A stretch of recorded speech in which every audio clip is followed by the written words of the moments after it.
Hello ನಮಸ್ಕಾರ ಎಲ್ಲರಿಗೂ. Welcome to ಯಾತ್ರಾ ವಿಡಿಯೋಸ್. ನಾವು ನೋಡ್ತಾ ಇರೋ ದೇವಸ್ಥಾನ ಈಗ ಭೀಮಾಶಂಕರ್ ಜ್ಯೋತಿರ್ಲಿಂಗ. ಅದು ಮಹಾರಾಷ್ಟ್ರದಲ್ಲಿದೆ. ನಾವು ಈಗ ಪಂಡ್ರಾಪುರದಿಂದ ಭೀಮಾಶಂಕರ್ಗೆ ಕಾರಲ್ಲಿ 4 ಜನ ಹೋಗ್ತಾ ಇದ್ದೀವಿ. ಪಂಡ್ರಾಪುರದಿಂದ ಭೀಮಾಶಂಕರ್ಗೆ 320 ಕಿಲೋಮೀಟ್ರ್, ಅಂದಾಜು 320 ಕಿಲೋಮೀಟ್ರ್ ದೂರದಲ್ಲಿ ಪಂಡ್ರಾಪುರ ಟು ಭೀಮಾಶಂಕರ್ ಇದೆ. ನಾವು ಅದೇ ಬ್ಯಾಂಗ್ಳೂರಿಂದ ಹೋಗ್ತೀವಿ ಅಂದರೆ 980 ಕಿಲೋಮೀಟ್ರ್ ಬರ್ಬೋದು. ಮೋಸ್ಟ್ಲಿ ಒಂದು 18 to 19 ಅವರ್ ಕಾರ್ ಜರ್ನಿ ಆಗ್ಬೋದು. ಇಲ್ಲಾಂದರೆ ನಾವು ಫ್ಲೈಟಲ್ಲಾಗಲಿ, ಟ್ರೈನಲ್ಲಾಗಲಿ, ಬಸ್ಸಲ್ಲಾಗಲಿ ಹೋಗ್ಬೋದು. ಬೆಂಗಳೂರಿಂದ ಬರೋದಾದರೆ ಭೀಮಾಶಂಕರ್, ಪೂನಾಗೆ ಬಂದು ಪೂನಾದಿಂದ ಭೀಮಾಶಂಕರ್ ನಾವು ಹೋಗ್ಬೇಕಾಗ್ತದೆ. ಪೂನಾಯಿಂದ ಬಂದು ನಮಗೆ ಭೀಮಾಶಂಕರೇ ಸುಮಾರು 120 ಕಿಲೋಮೀಟ್ರ್ ದೂರ ಪೂನಾದಿಂದ ಬರುತ್ತೆ. ಭೀಮಾಶಂಕರ್ ಬಂದು ಜ್ಯೋತಿರ್ಲಿಂಗ, ಈಶ್ವರನ ದೇವಸ್ಥಾನ. ತುಂಬ ಚೆನ್ನಾಗಿದೆ. ಎಲ್ಲರೂ ತಪ್ಪದೆ ವಿಡಿಯೋನ ನೋಡಿ, ಲೈಕ್ ಮಾಡಿ, ಶೇರ್ ಮಾಡಿ, ಸಬ್ಸ್ಕ್ರೈಬ್ ಮಾಡಿ.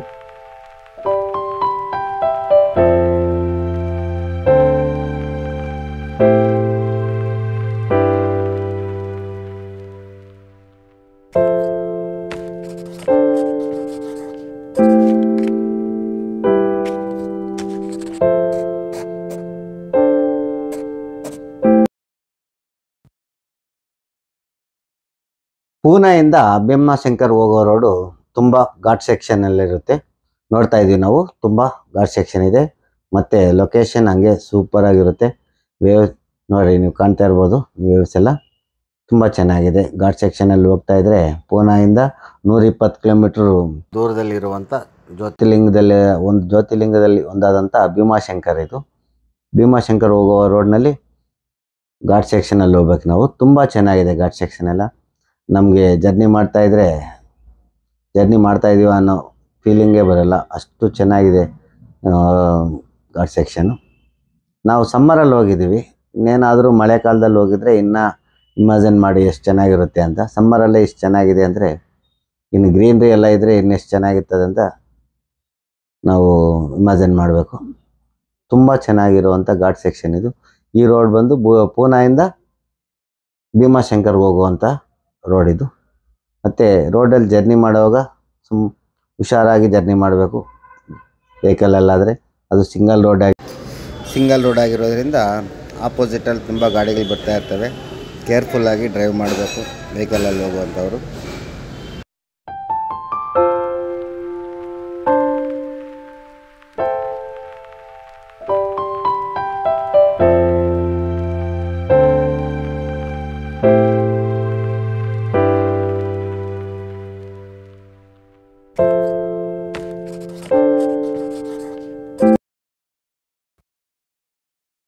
ನಮ್ಮದೇ ಘಾಟ್ ಸೆಕ್ಷನ್ ಎಲ್ಲ ಮುಗಿತಾ ಬಂತು. ಭೀಮಾಶಂಕರ್ ಹತ್ರ ಟೆಂಪಲ್ ಹತ್ರ ಬರ್ತಾ ಇದ್ದೀವಿ. ಇಲ್ಲೊಂದು ವ್ಯೂ ಇತ್ತು, ವೆಹಿಕಲ್ ನಿಲ್ಲಿಸಿ ಎಲ್ಲ ನೋಡ್ತಾ ಇದ್ವಿ. ನೋಡಿ, ನಾವು ಭೀಮಾಶಂಕರ್ ಟೆಂಪಲ್ ಹತ್ರ ಬಂದೇ ಬಿಟ್ವಿ. ಈಗ ನೋಡಿ, ಅಲ್ಲಿ ಕಾಣ್ತಾ ಇರೋದು ಪಾರ್ಕಿಂಗು. ಸಿಕ್ಕಾಪಟ್ಟೆ ವೆಹಿಕಲ್ಸ್ ಇದೆ ಪಾರ್ಕಿಂಗಲ್ಲಿ, ಎಲ್ಲ ರೋಡ್ಗೆ ನಿಲ್ಲಿಸಿದ್ದಾರೆ. ನೋಡಿ, ನಮಗೆ ಇಲ್ಲಿ ಈ ಪ್ಯಾರಿಕೇಟ್ ಹಾಕಿದಾರಲ್ಲ, ಇಲ್ಲಿಂದ ರೈಟ್ ತೊಗೊಂಡ್ರೆ ನಮಗೆ ಬಸ್ ಸ್ಟ್ಯಾಂಡು. ಅಲ್ಲೇ ನಮಗೆ ಲಾಡ್ಜಿನ ವ್ಯವಸ್ಥೆ ಎಲ್ಲ ನಾವು ಬುಕ್ ಮಾಡ್ಕೋಬೋದು. ಇದೇ ಬಸ್ ಸ್ಟ್ಯಾಂಡು. ಬಸ್ ಸ್ಟ್ಯಾಂಡಲ್ಲೇ ಲಾಡ್ಜ್ ಇತ್ತು. ನಾವು ಅಲ್ಲೇ ರೂಮ್ ಬುಕ್ ಮಾಡ್ಕೊಳಕ್ಕೆ ಪ್ಲ್ಯಾನ್ ಮಾಡ್ತಾಯಿದ್ದೀವಿ. ನೋಡಿ, ನಾವು ಮಾಡಿರೋ ರೂಮ್ ಇದು. Per day 1500 rupees per room. ಒಂದು ರೂಮ್ಗೆ 1500 ರೂಪಾಯಿ. 2 ರೂಮ್ ತೊಗೊಂಡ್ವಿ ನಾವು, 4 ಜನ ಇದ್ದೀವಿ ಅಂತ. 3000 ರೂಪಾಯಿ ಚಾರ್ಜ್ ಮಾಡಿದ್ರು. ರೂಮ್ಸ್ ಪರವಾಗಿಲ್ಲ, ಚೆನ್ನಾಗಿದೆ, ಓಕೆ. ಒಂದೇ ಇದರಲ್ಲೇ 2 ಥರ ಬೆಡ್ರೂಮ್ ಮಾಡಿದ್ದಾರೆ. 3000 ರೂಪೀಸ್ ಚಾರ್ಜ್ ಮಾಡಿದ್ದಾರೆ. ನೀವು ನೋಡ್ತಾ ಇರ್ಬೋದು ರೂಮ್ನ. ನೋಡಿ, ಇದೊಂದು ರೂಮು. ಇದಕ್ಕೆ ಬಾತ್ರೂಮ್ ಇದು. ಬಾತ್ರೂಮ್ ಎಲ್ಲ ನೀಟಾಗಿದೆ, ತೊಂದರೆ ಇಲ್ಲ, ಚೆನ್ನಾಗಿದೆ. ಚಿಕ್ಕದಾಗಿದ್ದು ಚೆನ್ನಾಗಿದೆ. ಮತ್ತು ಇನ್ನೊಂದು ರೂಮ್ ಇದು. ಇದೊಂದು ರೂಮು, ಇನ್ನೊಂದು ರೂಮ್ ನೋಡಿ ಕಾಣ್ಬೋದು ನೀವು. ಇನ್ನೊಂದು ರೂಮ್. ಇದಕ್ಕೂ ಆ ಕಡೆ ಎಂಟ್ರೆನ್ಸ್ ಇದೆ, ಇದಕ್ಕೆ ಈ ಕಡೆ ಬ್ಯಾಕ್ ಸೈಡ್ ಎಂಟ್ರೆನ್ಸ್ ಇದೆ. ಬೇಕಾದರೆ 2 ರೂಮನ್ನ ಒಂದಾಗಿ ಮಾಡ್ಕೋಬೋದು. ಸೆಂಟ್ರಲ್ ಬೋರ್ಡ್ ಇದೆ. ಈ ರೂಮ್ ನಮಗೆ ಪರ್ ನೈಟ್ 3000 ರೂಪೀಸ್ ಚಾರ್ಜ್ ಮಾಡಿದ್ದಾರೆ. ಡಬಲ್ ಬೆಡ್ರೂಮ್ ಇದೆ. ಪರವಾಗಿಲ್ಲ, ತುಂಬ ಚೆನ್ನಾಗೇ ಇದೆ. ಮತ್ತು ನಾವು ದೇವಸ್ಥಾನಕ್ಕೆ ಹೋಗ್ಬೇಕಾದ್ರೆ ಆ ರೂಮಿಂದ ಬಂದು ರೈಟ್ ಸೈಡ್ಗೆ ಹೋದರೆ ಈ ಥರ ಸ್ಟೆಪ್ಸ್ ಇರುತ್ತೆ. ಅಲ್ಲಿಂದ ಲೆಫ್ಟ್ ತಗೊಂಡ್ರೆ ನಾವು ಭೀಮಾ ನದಿ ಹುಟ್ಟಿರೋವಂಥ ಜಾಗ ಇದು. ನಾವು ಹೋಗ್ತಾ ಇರೋ ಜಾಗ ಭೀಮಾ ನದಿ ಉದ್ಭವ ಆಗಿರೋವಂಥ ಜಾಗ ಇದು. ನೋಡಿ, ನಾವು ನೋಡ್ಬೋದು ಇದೇ ಜಾಗನೇ ಭೀಮಾ ನದಿ ಹುಟ್ಟಿರೋವಂಥ ಜಾಗ ಇದು. ನೋಡಿ, ಭೀಮಾ ನದಿ ಇಲ್ಲಿಂದಾನೇ ಹುಟ್ಟಿರೋದು. ನೋಡಿ, ಅದು ಜಾಲರ ಹಾಕಿದಾರಲ್ಲ, ಅದ್ರ ಕೆಳಗಡೆ ನಾವು ವಾಟರ್ ನೋಡ್ಬೋದು. ಅಲ್ಲಿ ಅದೇನೆ ಭೀಮಾ ನದಿ ಉದ್ಭವ ಸ್ಥಾನ ಅಂತ ಇಲ್ಲಿನ ಸ್ಥಳೀಯರು ಹೇಳ್ತಾರೆ. ಅಲ್ಲೊಬ್ಬರು ಯಜಮಾನರು ಸಿಕ್ಕಿದ್ರು, ಅವ್ರು ಸ್ವಲ್ಪ ಡೀಟೇಲ್ ಹೇಳ್ತೀನಿ ಅಂದರು. ಅದಕ್ಕೆ ಅವ್ರಿಗೆ ಹೇಳೋಕ್ಕೆ ಕೇಳ್ಕೊಟ್ವಿ, ಹೇಳ್ತಾ ಇದ್ದಾರೆ ನೋಡಿ. कुंभकर्णचा मुलगा भीम, भीमाच्या दोन्ही पत्नी, त्यांची नावं संकिनी डांकिनी. भीमाचा शंकरचा युद्ध झालं, भीम मारला गेला. त्या संकिनी डांकिनी शंकर काय म्हटलं, आमचा पती मारला, आमचा काय विचार. शंकर सांगितलं तुमच्या पती नाव पहिलं, नंतर माझं. भीमा अधिक शंकर म्हणून नाव दिलं भीमा शंकर. ತುಂಬ ಚೆನ್ನಾಗಿ ಯಜಮಾನರು ಸ್ವಲ್ಪ ಎಕ್ಸ್ಪ್ಲೇನ್ ಮಾಡಿದ್ರು. ಆದರೂ ನಮಗೆ ಅಷ್ಟೊಂದು ಹಿಂದಿ ಅರ್ಥ ಆಗಿಲ್ಲ. ಪರವಾಗಿಲ್ಲ, ಓಕೆ, ನೀವು ನೋಡಿರೋರು ಅರ್ಥ ಮಾಡಿಕೊಂಡ್ರೆ.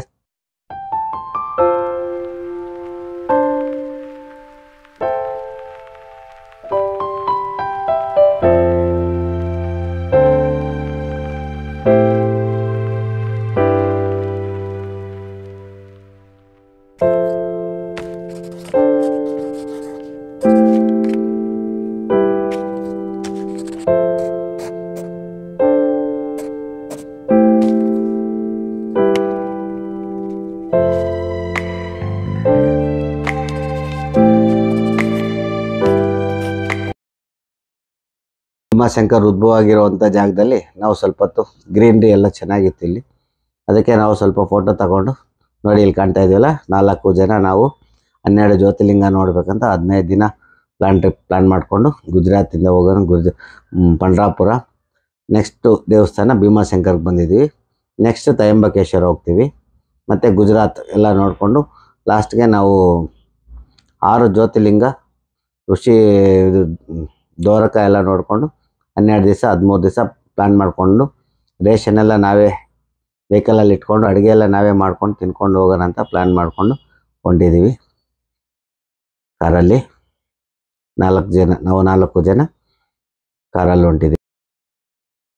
ಈ ಥರ ನಾವು ರೋಡಲ್ಲಿ ಡೌನ್ಗೆ ಹೋಗ್ತಾ ಇದ್ದರೆ ನೋಡಿ, ಅಂಗಡಿಗಳು ಕಾಣ್ತಾವಲ್ಲ, ರೈಟ್ ಸೈಡಲ್ಲಿ ಹಿಂದ್ಗಡೆ ಸ್ಟೆಪ್ಸ್ ವೇ ಇದೆ. ಅದೇನೋ ಸ್ವಲ್ಪ ರಿಪೇರಿ ನಡೀತಾ ಇದೆ ಅಂತ ಬ್ಲಾಕ್ ಮಾಡಿದ್ದಾರೆ. ಮತ್ತು ನಾವು ರೈಟ್ಗೆ ಬಂತು, ಮತ್ತು ಸ್ಟೆಪ್ಸ್ ಬಂದಿದ್ದೀವಿ. ನೋಡಿ, ಹಿಂಗೆ ಸುಮಾರು ಒಂದು ಅರ್ಧ ಮುಕ್ಕಾಲು ಕಿಲೋಮೀಟ್ರಷ್ಟು ದೂರ ನಾವು ಹೋದರೆ ನಾವು ಭೀಮಾಶಂಕರ್ ದೇವಸ್ಥಾನವನ್ನು ಸೇರ್ಕೋಬೋದು. ಸುಮಾರು ಒಂದು ಅರ್ಧ ಕಿಲೋಮೀಟ್ರ್ ದೂರ ನಾವು ಈ ಥರ ಮೆಟ್ಲ ಮೇಲೆ ಹೋಗ್ಬೇಕಾಗ್ತದೆ.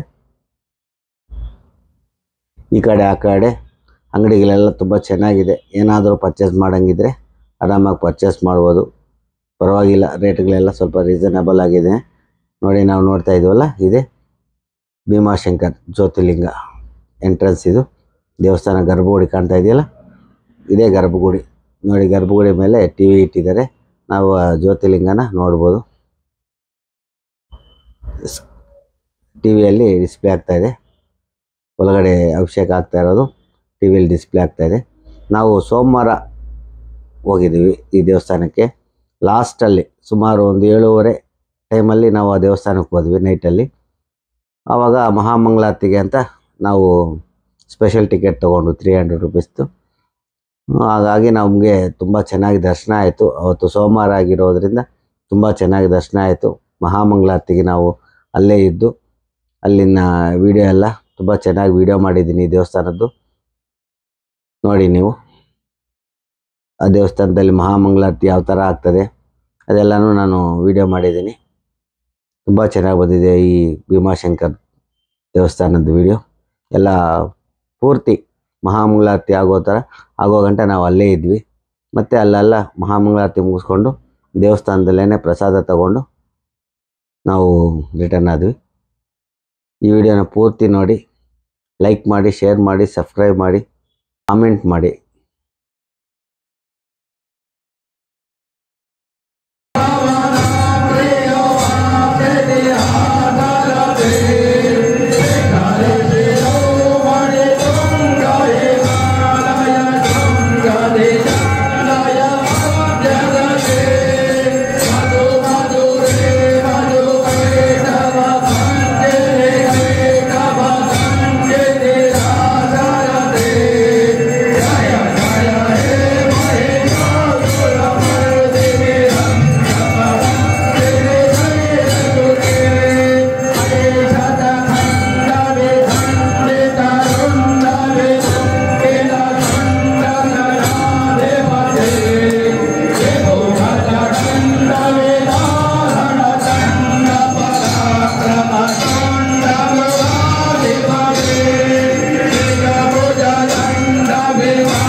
ಈ ಭೀಮಾಶಂಕರ್ ಜ್ಯೋತಿರ್ಲಿಂಗ ದರ್ಶನ ಆಯ್ತಲ್ಲ ಅಂದ್ಕೊಂಡಿದ್ದೀನಿ. ಎಲ್ಲರದು ದರ್ಶನ ಆಯ್ತಲ್ಲ. ತುಂಬ ಚೆನ್ನಾಗಿ ನಾವು ದರ್ಶನ ಆಯಿತು. ನಮಗೂ ದರ್ಶನ ಮಾಡ್ಕೊಂಡು ಅಲ್ಲೇ ಊಟ ಮಾಡಿಕೊಂಡು ಮತ್ತು ನಾವು ರೂಮ್ ಕಡೆ ಬರ್ತಾ ಇರುವಾಗ ಮಾತಾಜಿ ದೇವಸ್ಥಾನ ನಾವು ನೋಡಿಕೊಂಡು ನೀವು ನೋಡ್ಬೋದು. ಮಾತಾಜಿ ದೇವಸ್ಥಾನ ತುಂಬ ಅಂದರೆ ತುಂಬ ಚೆನ್ನಾಗಿದೆ ದೇವಸ್ಥಾನ. ಮಾತಾಜಿ ದೇವಸ್ಥಾನ ನೋಡಿ, ಇದು ಭೀಮಾಶಂಕರಲ್ಲಿರುವಂಥ ಮಾತಾಜಿ ದೇವಸ್ಥಾನ ನೀವು ನೋಡ್ಬೋದು. ನಾವು 4 ಜನ ಇದ್ವಿ ದೇವಸ್ಥಾನದಲ್ಲಿ. ಲಾಸ್ಟಲ್ಲಿ ನಮಗೆ ಸುಮಾರು ಒಂದು 9:15 ನಮಗೆ ಅಷ್ಟು ಟೈಮ್ ಆಗಿತ್ತು. ಈ ದೇವಸ್ಥಾನದಲ್ಲಿ ಯಾರೂ ಇರಲಿಲ್ಲ. ಮಾತಾ ದೇವಸ್ಥಾನದಲ್ಲಿ ನಾವು 4 ಜನ ಇದ್ವಿ. ಚೆನ್ನಾಗಿ